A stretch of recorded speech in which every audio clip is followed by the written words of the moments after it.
Assalamualaikum warahmatullahi wabarakatuh. Welcome back my channel Sandira Maharsa. Kali ini saya membahas tentang suatu kerajaan salah satu di Sumatera yang begitu bersejarahnya. Oke, sebelum itu jangan lupa subscribe, like, and comment serta share apabila bermanfaat. Oke, kita langsung aja di videonya, yaitu Kerajaan Minanga. Kerajaan Minanga merupakan pusat kerajaan Melayu yang telah ada pada tahun 645. Minanga Malayu 645 sampai 682. Ibu kota Minanga, bahasa yang umum digunakan Melayu kuno Sanskerta. Pemerintahan Maharaja Monarki. Sejarah: didirikan 645, pindah ke Palembang 682, mata uang koin emas dan perak digantikan oleh Kerajaan Sriwijaya dan Dharmasraya. Minanga. Berita tentang keberadaannya didapat dari buku Chang Hui Yao yang disusun oleh Wang Pu pada tahun 961 masa dinasti Tang di Cina ya teman-teman, di mana Minanga mengirimkan utusan ke Tiongkok pada tahun 645 untuk pertama kalinya. Selain itu, nama Minanga juga muncul pada prasasti Kedukan Bukit yang bertarik 682. Minanga selanjutnya telah tetap menjadi daerah kerajaan Melayu setelah ibu kotanya telah berpindah.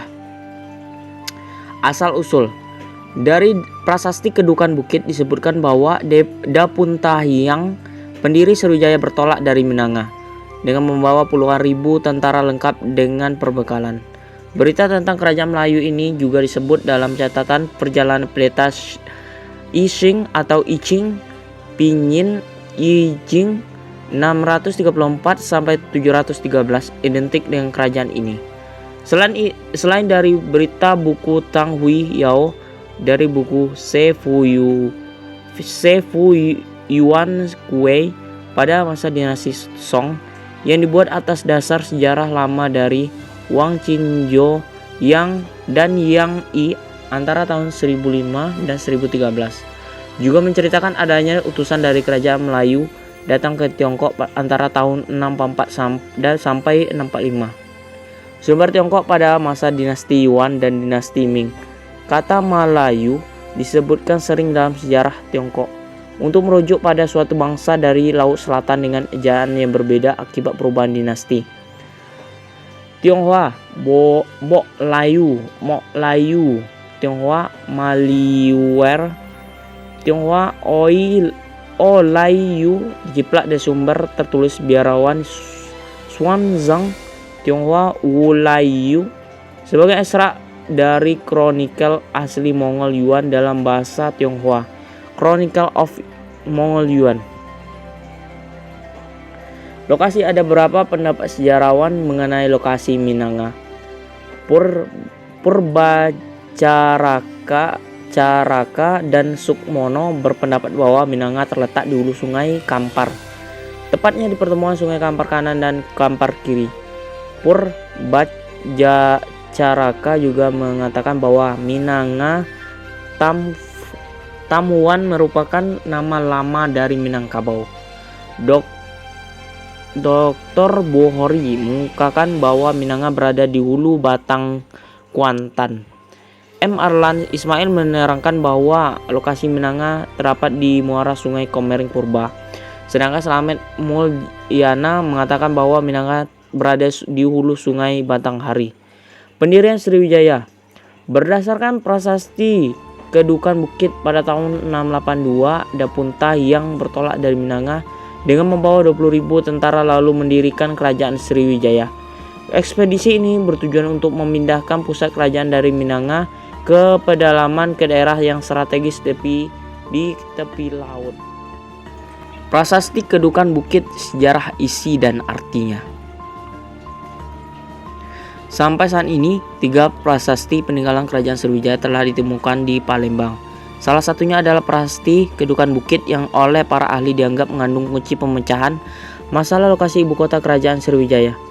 Prasasti Kedukan Bukit ditemukan pertama kali oleh orang Belanda bernama C.J. Batenburg pada 29 November 1920 di Kedukan Bukit, Palembang, Sumatera Selatan, di tepi Sungai Tatang, anak Sungai Musi.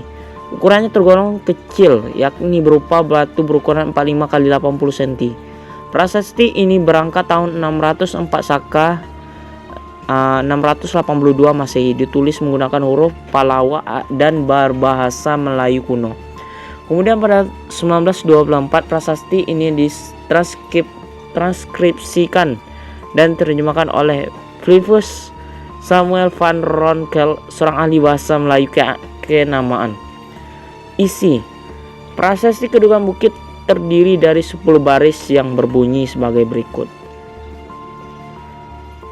Oke, bahasa Melayunya saya kurang paham ya, tapi terjemahan dalam bahasa Indonesia seperti ini. Selamat, tahun Saka telah lewat 605. Pada hari ke-11 paro terang bulan Waisaka Dapunta yang naik di sampan mengambil Sidayatra. Pada hari ke-7 paro terang bulan Jesta Dapunta yang berlepas dari Minanga untuk membawa bala tentara 20.000 dengan perbekalan 200 peti di sampan.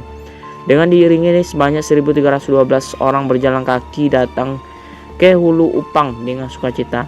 Pada 15 hari pertama bulan Asada dengan lega gembira datang membuat benua. Isi prasasti dapat ditafsirkan sebagai berikut. Pada tanggal 11 Waisaka 604, 23 April 682 Masehi, Raja Sriwijaya bergelar Dapunta yang naik perahu dari suatu tempat untuk menggabungkan diri dengan bala tentaranya yang baru saja menaklukkan Minanga atau Binanga.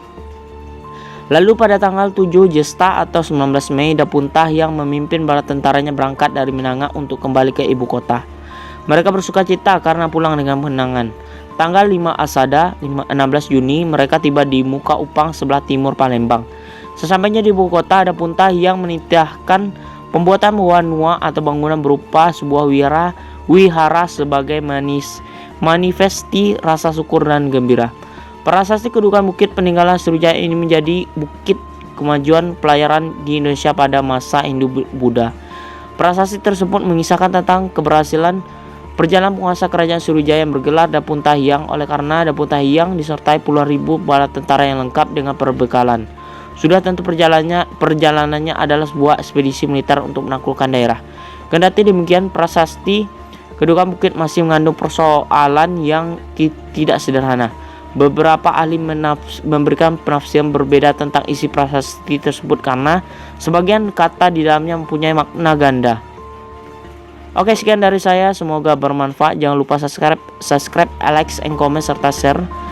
Saya akhiri. Assalamualaikum warahmatullahi wabarakatuh. Sampai jumpa di video selanjutnya.